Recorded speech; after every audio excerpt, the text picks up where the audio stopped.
Hey guys, it's miicrow here. I wanted to do a quick video on the PvP meta and kind of show some tricks and tips that were not present last patch that are becoming a lot more prevalent this patch that people are taking advantage of.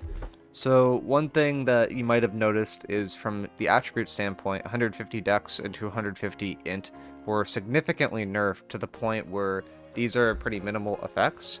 And due to this nerf, damage over time effects are effectively no longer immune to the reductive nature of Vigor. And because of that, Vigor, I think, is becoming a lot more powerful perk, particularly in OPR, where you have access to so many damage over times effects being applied to everybody. There's a lot less healing. And this perk just can be stacked up to nearly, well, I mean, what, 15 times 5, so 75%, and then you have Jin as well, so you can get up to 95% just reduction from Vigor 2 alone without even having to do Vigor 1, like, illegal stacking shenanigans. And that just puts a really big hole in the side of anyone that's trying to do a damage over time build. And there's seemingly a lot of those right now in the game in terms of OPR. So that's one thing that's kind of noteworthy for everybody that's OPR specific, or everyone that's doing like those kind of fights. But for the larger scale fights where you actually have access to healers and these are no longer the thing that mostly kills you, the thing that people are looking at right now is Invig. Because Invig could also be stacked up to 95%. And if you stack this up to 95%, well, now you're just basically immune to all disease effects. So what people are thinking is, hey, because people are basically immune to all disease effects, there's not really a point of running disease. We need to go more pure damage, and that's going to shift the meta in ways that hasn't really been seen before. I think this is a take, and it's actually likely to like hold out for a long time.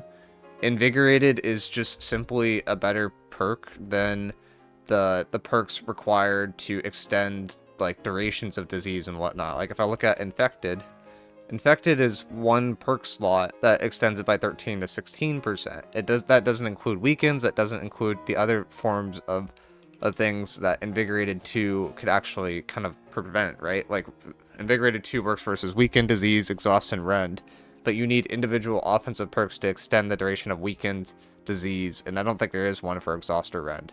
So Invigorated just generally has the upper hand here, and it's one of the reasons why people are thinking that this is going to shift towards an Invigorated meta. The good news for a lot of people is Invigorated could be slotted on a defensive charm, which means you don't have to do these, or there might be not as big of a dependency to do all these giant farms where you're looking for best in slot fixed perks all the time. Like you're probably still looking for Shirking Fort, you're maybe looking for Prolonged Favor, but after that you're looking for like gem slots, and then you're looking for defensive perks so that you can fit Invigorated onto your gear. The other one that I think is heavily underrated is if we look at Freedom, or actually no, let's talk about Shirking Cleanse 2 first. So Shirking Cleanse 2 got a very significant buff. This at one point was only got rid of one dot effect, and a debilitating debuff was a separate perk that got combined, and now it's 2 and it's on a 6-second cooldown. So this is actually pretty consistent. You run it on an amulet, it can only be used in light or medium, but that seems like a pretty easy way to get access to some cleanses as well. The other one that I wanted to point out was Freedom. So Freedom can also be stacked up to very high amounts now. So you can get Freedom up to 95%, but people aren't really talking about this yet. And I think Freedom is just generally speaking probably a scarier, or like it's a better effect in terms of preventing CC, preventing yourself from getting locked down, kind of giving you control of your character. And the other thing that is really good with this is if we look at the artifact called Freedom, it comes with 2 defensive slots on here as well, including 1 freedom as a base. So you can get your freedom up to very, very high amounts as well if you want to, but you kind of have to choose between the freedom, or you have to choose between the vigor or the invig kind of setup. Like those, I don't think you really run all of them at the same time. I guess with Jin, because the perk works towards dots and it works towards diseases and rends into the terms of invig, that you could go to 2 different wards at the same time. But the main idea here is you can get complete or nearly complete immunity to one category of debuff, which inherently can help you build around that and take advantage of the fact that you can't be kind of CC'd in certain ways. So for example, if you have 95% freedom, well, now I'm like no longer worried about like Great Axe, Warhammer, like stun combos at all. I'm not really worried about like cheesy one-shot builds, and you can kind of get away with that. If you're immune to if you diseased, I'm not as scared about Void Gauntlet anymore. I'm not as scared about like utility builds, but there are ways that can be used to counter this in some regards. So one way that I wanted to point out as like a relatively easy to acquire counter is if you look at Plague Herald, which I should have in a gear slot set, I think, unless I took it out. I might have took it out and put it in here. Oh yeah, here it is. So Plague Herald got recently nerfed, but it still is an incredibly good artifact in terms of spreading disease.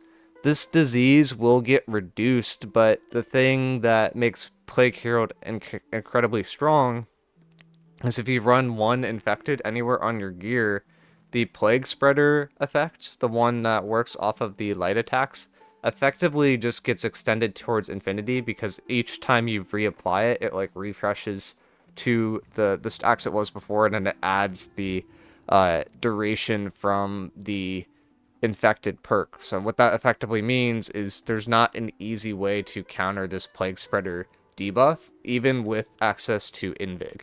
So if we go into a meta that is super anti-disease, Plague Herald's weirdly really good as a disease tool in an anti-disease meta.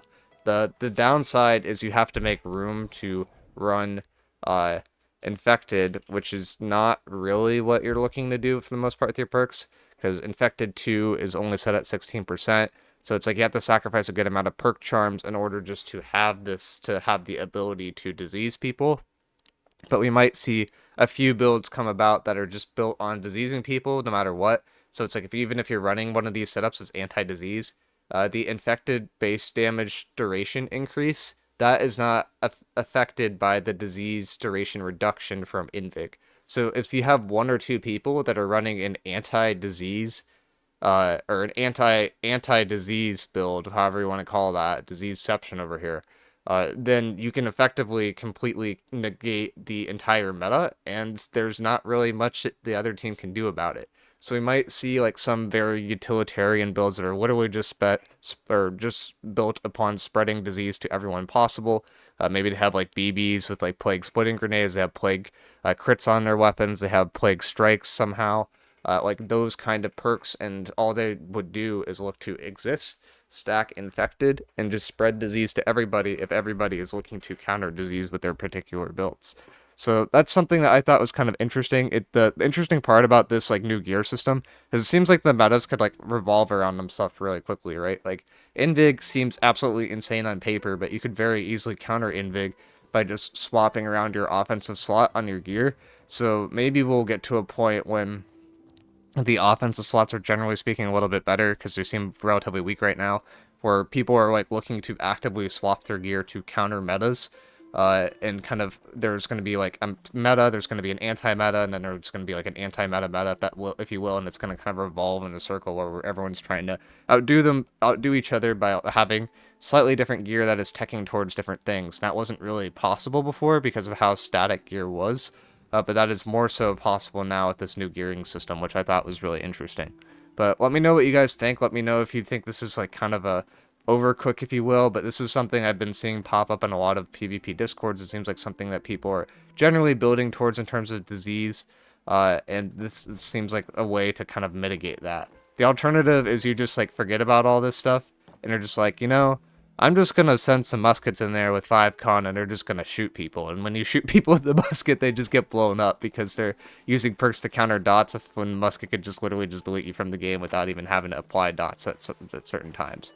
But let me know what you guys think, and I'll catch y'all later. Peace.